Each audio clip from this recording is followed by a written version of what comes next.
Hi friends, question number 47 देखते हैं।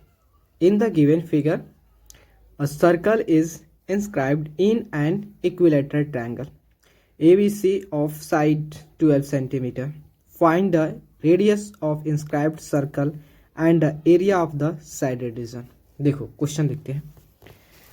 देखो ABC क्या है? एक इक्विलेटर ट्रायंगल है और इस इक्विलेटर ट्रायंगल के अंदर एक सर्कल क्या है? इंस्क्राइब्ड है। तो इस सर्कल का रेडियस फाइंड आउट करना है और इसका जो साइडेड रीजन है उस साइडेड रीजन का एरिया फाइंड आउट करना है। कैसे फाइंड आउट करोगे? तो सबसे पहले हमें क्या फाइंड आउट करना है? इस इंस्क्राइब्ड सर्कल का रेडियस। तो देखो कैसे फाइंड आउट करते हैं। तो यहाँ देखो, मान लेते हैं हमारा ये क्या है? ये सर्कल है। पहले ही सर्कल ड्रॉ कर दिया तो इसको कोई दिक्कत नहीं है। तो यहाँ देखो, तो यहाँ से कोई दिक्कत नहीं है, यहीं से ड्रॉ कर देता हूँ।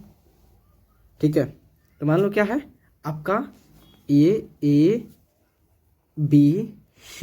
ABC क्या है? एक आपका इक्विलेटर ट्रायंगल जिसके सभी साइड क्या होते हैं? इक्वल होता है। सभी साइड क्या होता है? इक्वल होता है। सभी साइड इक्वल है और इस इक्विलेटर ट्रायंगल के अंदर एक सर्कल क्या है? इंस्क्राइब्ड है। तो हमें क्या फाइंड आउट करना है? रेडियस। तो देखो सबसे पहले यह साइडेड रीजन को भी ड्रॉ कर दूं। सबसे पहले साइडेड रीजन भी बना दूं। ठीक है, और यहाँ पे इस साइडेड रीजन को भी और इसी साइडेड रीजन का भी एरिया आपको फाइंड आउट करना है। तो देखो मान लेते हैं हमारा यह सेंटर है। ठीक है, तो ये क्या हो गया? हमारा रेडियस हो गया। यह क्या हो गया? हमारा रेडियस हो गया। यह क्या हो गया? हमारा रेडियस हो गया। ठीक है, अब देखो हम क्या करते हैं, यहाँ से क्या करते हैं? ज्वाइन कर देते हैं और यह ज्वाइन कर देते हैं, देन इसे ज्वाइन कर देते हैं और इसे मान लेते हैं हमारा ओ हो गया। ठीक है, तब समझना ABC क्या है? हमारा ट्रायंगल है और इस ट्रायंगल को हमने 3 पार्ट्स में डिवाइड कर दिया। तो क्या area of BOC plus COA AOB इस सभी एरिया के सम जो है क्या equal to area of ABC होगा? हुआ कि नहीं होगा?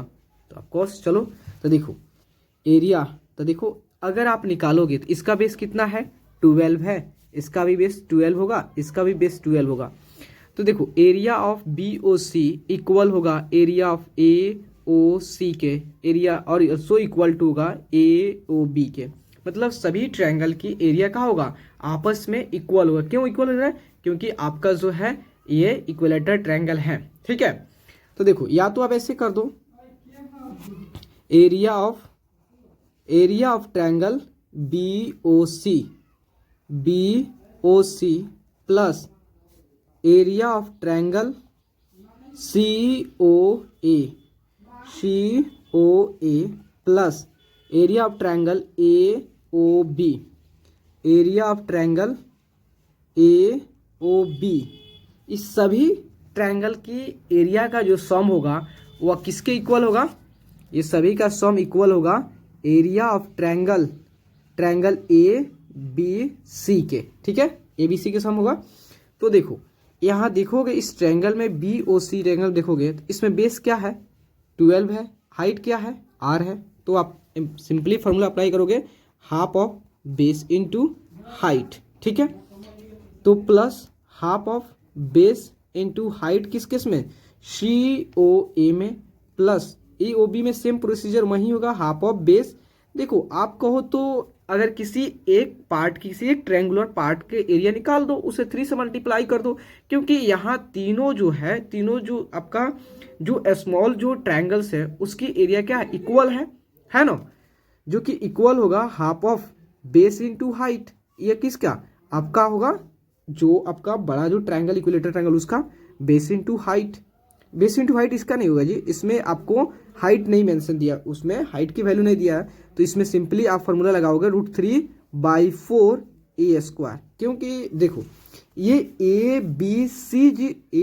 ABC जो ट्रायंगल है इसमें हाइट मेंशन नहीं दिया, बेस तो दिया आपका 12 दिया, लेकिन इस जो मान लेते हैं यह AL मान लेते हैं, एज्यूम कर लो। ठीक है, तो AL की हाइट तो नहीं दिया है, इसलिए हम half of base into height formula नहीं लगाएंगे। तो हम इसका जो इक्विलेटर ट्रायंगल का जो फॉर्मूला होता है √3/4 A² उसी से हम सॉल्व कर लेंगे। ठीक है, देखो यहाँ पे सब में half of base into height, half of base into height, तो हम क्या करेंगे यहाँ पे क्या करेंगे 3 into half of base into height कर लेंगे। यहाँ तो सिंपली देखो अगर आप सब में पुट करोगे बेस क्या है 12 है, हाइट क्या है r है, इसमें भी बेस क्या है 12 है, इसमें भी r क्या है, इसमें हाइट क्या है r है, इसमें भी जाओगे बेस 12 है और r और जो हाइट क्या है r है, तो फिर आपका सभी करने के बाद प्रोसीजर करने के बाद फिर से आपका यहीं पे आ जाओगे। ठीक है, इक्वल टू हो जाएगा आपका √3/4 a स्क्वायर। ए के वैल्यू कितना है, तो ए के वैल्यू जो है आपका 12 सेंटीमीटर है। ठीक है, तो यहाँ पे 12 का स्क्वायर हो जाएगा। ठीक है, तो 3 इंटू हाफ ऑफ बेस क्या है, तो बेस जो आपका 12 हो गया, तो देखो ना यहाँ पे बेस जो है 12 है, यहाँ पे बेस 12 है, यहाँ पे भी इस ट्रायंगल में भी बेस 12 है, तो बेस इंटू हाइट और सब में हाइट की जो वैल्यू है r ही है, इक्वल टू √3/4 और 12 का स्क्वायर मेट मीन्स 12 इंटू 12। ठीक है, तो देखो 2 से ये 6 12 2 से 12 कितना बार में 6 बार में, 4 से 12 कितना बार 3 बार में। ठीक है, अब क्रॉस मल्टीप्लाई करते r equal to √3 into 3 into 12। ये आपका 3 और 6 ऊपर है तो इसको नीचे करते 3 इंटू 6 नीचे आ गया, तो 3 से 3 कैंसिल, 6 से 12 2 बार में कैंसिल, डेट मीन्स जो है r इक्वल टू आ गया 2√3 आ गया, 2√3 सेंटीमीटर आ गया। क्या आ गया, इस जो इक्विलेटरल ट्रायंगल के अंदर जो सर्कल जो है इंस्क्राइब्ड है उसका रेडियस आ गया। अब हमें क्या फाइंड आउट करना है, जो साइडेड रीजन है उसकी एरिया फाइंड आउट करना है। तो सिंपल सा, तो देखो area of the shaded region, देखो साइडेड रीजन की एरिया कैसे फाइंड आउट करोगे, तो आप क्या करो यहाँ देखो ABC क्या है आपका इक्विलेटर ट्रायंगल है, तो इक्विलेटर ट्रायंगल के एरिया में से अगर आप सर्कल के एरिया को सबट्रैक्ट कर दोगे, तो देखो ये आपका ABC क्या है इक्विलेटर ट्रायंगल है और ये सर्कल है, अगर इस सर्कल को बाहर कर दिया तो क्या आपका यही सब साइडेड रीजन बच जाएगा, तो इसका एरिया आपका आ जाएगा। अगर आप तो वही बात है कि अगर इक्विलेटर ट्रायंगल के एरिया में से सर्कल के एरिया को सबट्रैक्ट कर दोगे तो आपका साइडेड रीजन की एरिया फाइंड आउट हो जाएगा। ठीक है, तो एरिया ऑफ, तो देखो area of equilateral triangle, area of equilateral triangle minus of area of circle, तो यहां देखो area of equilateral triangle formula क्या होता है, √3/4 a स्क्वायर, सर्कल क्या होगा πr स्क्वायर। ठीक है, तो √3 का वैल्यू कितना दिया आपके बुक में जो दिया है आपका किधर दिया 1.73 दिया, 1.73/4 ए का वैल्यू कितना दिया, इक्विलेटर ट्रायंगल के साइड का वैल्यू कितना दिया है 12 दिया, डेट मीन्स 12 का स्क्वायर माइनस ऑफ पाई का वैल्यू दिया है 3.14, आर कितना दिया है 2√3, तो देखो यहाँ 1.73 इंटू 12 का स्क्वायर मतलब 12 इंटू 12/4 आ गया, माइनस 3.14, देखो 2 का स्क्वायर कितना होगा 4, √3 का स्क्वायर कितना होगा 3 होगा। कैसे 3 हो गया, देखो आप कहोगे √3 का स्क्वायर कैसे 3 हो गया, तो देखो √3 का मतलब क्या होता है, √3 का मतलब 3 का पावर 1/2 और इसका स्क्वायर करोगे तो क्या हो जाएगा, देखो 3 तो 1/2 इंटू 2 से 2 कैंसिल हो, क्या हो गया 3 हो गया, वही बात है। तो देखो तो अब आप क्या करो, तो 4 से ये 12 कितना बार में 3 बार में, तो 1.73 इंटू 12 तो यहाँ 36 से माइनस जो होता है 3 यहाँ पे कितना हो गया, तो देखो इसे कैंसिल करते हैं कितना, तो आपको यहाँ पे करते हैं 100। ठीक है, डेसिमल हटाएंगे तो 100 आएगा, तो आपका कितना हो गया 4 से इसे कैंसिल करते हैं तो 4 से कितना होगा 25 बार में, 25 होगा 100। ठीक है, या सिंपली जो 3 1.4 से 12 से मल्टीप्लाई भी कर सकते हो। ठीक है, इतना करने की कोई जरूरत नहीं क्योंकि फिर आपका 25 से डिवाइड करना पड़ेगा।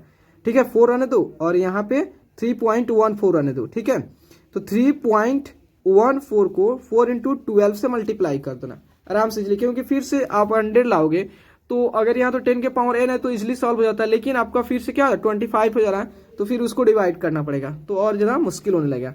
तो सिंपली जो है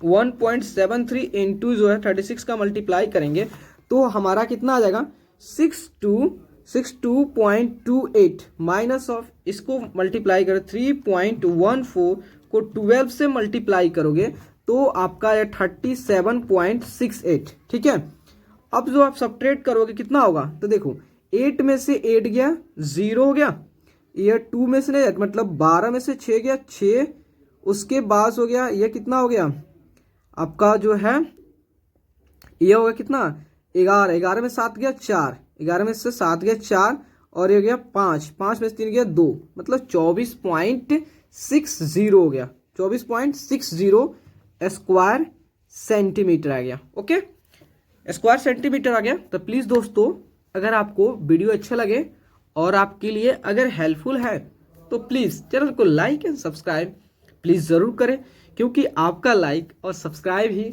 मोटिवेट करता है। Okay, thank you friends.